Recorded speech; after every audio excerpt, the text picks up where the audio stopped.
भारत चीन की सीमा की कठोर ऊंचाइयों पर भारतीय सेना हमेशा बेफिक्री के साथ तैनात रहती है। चीन की चतुराई के बावजूद सैनिक सरहद की सुरक्षा को लेकर हमेशा आश्वस्त रहते हैं। लाख मुश्किलें आए, लेकिन यहाँ कोई भारतीय सेना का बाल भी बांका नहीं कर सकता, क्योंकि यहाँ सैकड़ों सैनिकों के साथ एक ऐसा सैनिक भी तैनात है जो दिखता नहीं पर यहाँ मौजूद है। जी हाँ, हम बात कर रहे हैं बाबा हरभजन सिंह की। हरभजन सिंह का जन्म 30 अगस्त 1946 को गुजरांवाला, जो कि अब पाकिस्तान में है, वहाँ हुआ था। सेना के रिकॉर्ड के मुताबिक हरभजन सिंह 1966 में पंजाब रेजिमेंट में एक आम सिपाही के तौर पर शामिल हुए थे। कुछ समय बाद उनकी तैनाती नाथू ला में हुई और वहीं एक हादसे में उनकी मृत्यु हो गई। ऐसा कहा जाता है कि ये हादसा तब हुआ जब वो घोड़ों के काफिले को तुकुला से डोंगचुई ला ले जा रहे थे। तभी वो वहां फिसल कर एक नाले में गिर गए। पानी की तेज धारा में उनका शरीर बहकर घटना स्थल से 2 किलोमीटर दूर जा पहुंचा।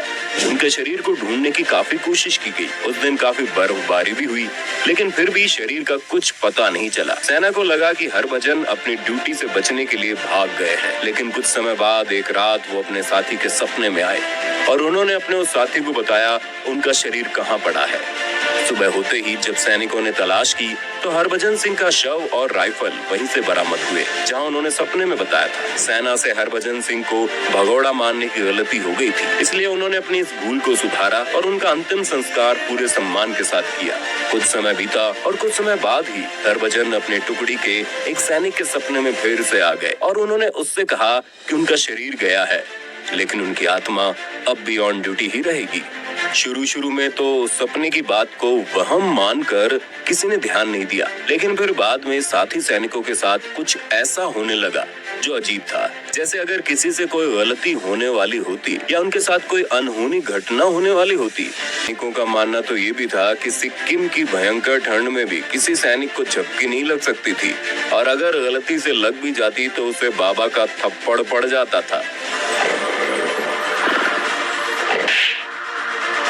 हाँ, माफ कर दो बाबा जी, माफ कर दो, अब से ऐसी गलती नहीं होगी।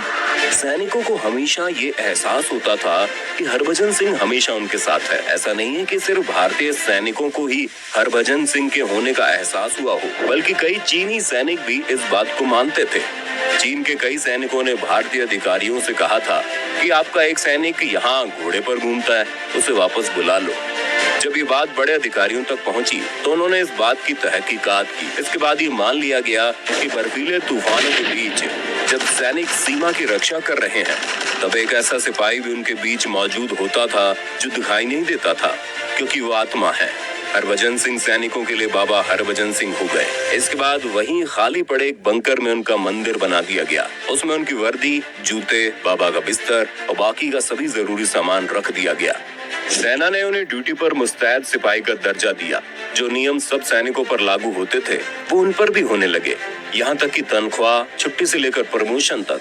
बाबा के मंदिर का जिम्मा आर्मी ने अपने हाथों में ले लिया। उन्हें सुबह के नाश्ते से लेकर खाने तक सब कुछ परोसा जाने लगा। जैसे ही रात का समय होता, मंदिर के दरवाजे बंद कर दिए जाते, क्योंकि ये बाबा की ड्यूटी का समय होता था। और कई दफा ऐसा हुआ, जब सुबह सैनिक बंकर में आते तो देखते थे कि चादर तनी हुई नहीं है, बल्कि उसमें सिलबट्टे हैं। वहाँ रखे जूतों में मिट्टी लगी होती थी। भारतीय सेना बाबा हरभजन को भारत चीन के बीच होने वाले हर फ्लैग मीटिंग में शामिल किया करती थी। उस मीटिंग में उनके नाम की खाली कुर्सी रखी जाती थी। बाबा हरभजन को उनकी छुट्टी पर गांव भी भेजा जाता था। इसके लिए ट्रेन में स्पेशल सीट रिजर्व की जाती थी और 3 सैनिकों के साथ उनका सारा सामान उनके गांव भेजा जाता था। जब उनकी छुट्टी के 2 महीने पूरे हो जाते तो फिर सैनिकों को वहां भेजकर उन्हें वापस सिक्किम बुला लिया जाता था। जिन 2 महीने बाबा छुट्टी पर रहते, उस दरमियान पूरा बॉर्डर हाई अलर्ट पर रहता था, क्योंकि उस वक्त सैनिकों को बाबा की मदद नहीं मिल पाती थी। ऐसे में सीमा पर तैनात जवान हाई अलर्ट पर रहते थे। 2006 में बाबा को रिटायर कर दिया गया और उसके बाद कहा गया बाबा यहीं बंकर में रहते हैं।